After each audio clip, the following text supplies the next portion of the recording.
कोणतीही केस मित्रांनो दाखल झाल्यावर त्या केसमध्ये पहिल्यांदा समन्सची ऑर्डर होते आणि मग समन्सची ऑर्डर झाल्यावर पुढच्या पार्टीला ती मिळते. पुढची पार्टी त्या केसमध्ये हजर होते.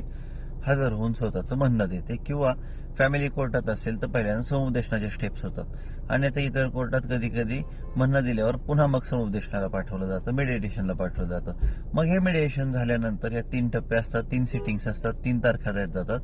त्यानंतर जर पोटगीचं एखादं ऍप्लिकेशन आलेलं असेल तर त्याच्यावर निर्णय होतो. त्या निर्णय झाल्यानंतर पोटगी भरणं वगैरे संपल्यानंतर इश्यूज म्हणजे मुद्दे काढले जातात आणि मुद्दे काढल्यानंतर मग दोन्ही बाजूचा पुरावा आणि त्यानंतर आर्ग्युमेंट अशी ही स्टेज असते. परंतु पुरावा कशावर द्यावा तर इश्यूज यावर द्यायचा असतो, मुद्दे काढण्यावर. त्यामुळे तुमच्या केसमधले इश्यूज काय निघलेले आहेत ते एकदम परफेक्टली बघा, नाहीतर इश्यूज काय निघलेत तेच माहिती नाही आणि पुरावा देताय वरच्यावर. तर मित्रांनो या सगळ्या स्टेजेसचा नीट अभ्यास करूनच केस चालवला नक्कीच.